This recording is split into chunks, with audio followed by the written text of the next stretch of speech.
Welcome to the Deep Dive. Today we're taking a closer look at Australian universities. What makes them such a global draw? And maybe more importantly, what do you need to know if you're thinking about studying there? Exactly. We've got sources covering everything, rankings, student life, even some of the management hurdles they face. So our mission today is really to get past just the big names, isn't it? Yeah, absolutely. We want to unpack what really makes these places tick their strengths, what it's actually like to be a student, and kind of where things are heading for higher education in Australia. Hopefully, provide a few aha moments. Okay, let's kick things off. Why Australia? What's pulling students from, what is it, over 190 countries? What do the sources say are the main attractions? Well, a big one is just recognition. The whole education system is seen as world class. Your degree actually means something internationally. They have pretty rigorous programs. So it holds weight globally. It really does. And that leads right into the job market. High graduate employability comes up a lot.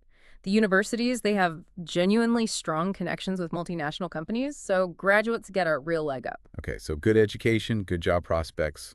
What else? And then there's the lifestyle, right? Australia is known for being welcoming, diverse. You've got safe cities, amazing scenery, just a high quality of life overall. It's not just the classroom, it's the whole experience. Makes sense. Those are definitely strong pulls. Yeah. Okay, let's get specific. Which universities really jumped out from our sources? What makes them unique beyond just a number on a ranking list? Right. So several key players stand out. The University of Melbourne, for one, it's always in the global top 50, known for law, medicine, business, engineering. Hmm. But it's also got this really vibrant campus life, like over 200 student clubs. It feels like a place where academic work meets, real world stuff. So more than just lectures. Definitely. Then you've got the Australian National University, ANU, often #1 in Australia. Big on research, strong government links, which is great if you're into international relations or, say, environmental science, being in Canberra. Ah, the location factor. Exactly. And if you're looking for that industry connection, UNSW Sydney comes up, strong in things like computer science, law, finance. They even have the Michael Crouch Innovation Center there. It really pushes that industry-focused learning, linking students up with entrepreneurial ventures. Interesting. So a mix of tradition and cutting-edge stuff. What about the University of Sydney and Monash they were mentioned too? Yeah, Sydney Uni, that's Australia's oldest, founded way back in 1850. Prestigious, iconic buildings, great for programs like vet science, architecture. And Monash is huge, one of the biggest, known for pharmacy, education, public health. Plus, it's got a massive global presence, campuses in Malaysia, China, India. Wow, quite the footprint. Okay, so we've got this picture of impressive, globally ranked institutions. But nothing's perfect. Our sources did point towards some, let's call them, growing pains or areas for improvement. What challenges are they facing, especially around student well-being and keeping courses current? That's a really crucial point the sources bring up. Issues like resource allocation maybe not being optimal or curricula feeling a bit dated. Get this, 67% of students felt course content needed a refresh. That's significant. Two-thirds, wow. Yeah. And things like overcrowded colleges, and a really big one, mental health support. A staggering 87% of students felt the services weren't adequate.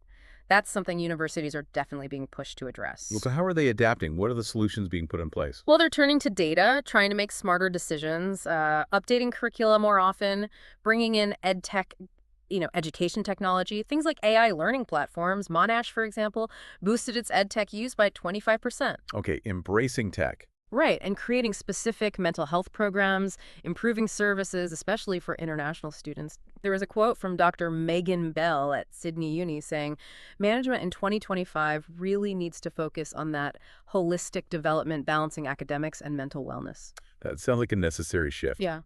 So understanding the strengths, but also how they're tackling these very real challenges. Yeah. What's the bottom line for someone listening who's thinking, okay, maybe Australia is for me? What should you be looking at? Good question. First, check the official stuff. Mhm. Accreditation, global rankings like QS or the HE, they give you a benchmark. Then, look closely at the courses available. Do they actually line up with your career plans? Practical stuff. Very practical. And location matters. Lifestyle preferences count. Don't forget finances, scholarships, and aid are key. Look into things like the government's Australia Awards, but also grants from specific unis like Melbourne or ANU. And we saw some real student stories in the sources that kind of bring this to life. Yeah. Absolutely. These aren't just abstract ideas like Abhilash BS studying computer science. He didn't just apply. He targeted specific grants, really tailored his application to his research interests. It shows focused effort pays off with funding. But being strategic helps. Massively. Or Rajiv Shankar going for management. He actively sought feedback to improve his application, focused on showing leadership skills, and Madan Gowda in engineering, he navigated the whole complex application and visa maze, but with dedicated support.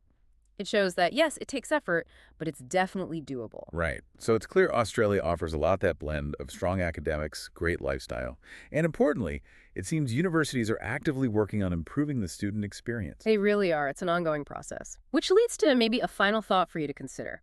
With this mix of academic strength, global connection, and this push to tackle challenges like mental health and curriculum updates, what role do you think international education, like studying in Australia, plays in shaping not just careers, but maybe the future of global teamwork and innovation? A big question. Yeah.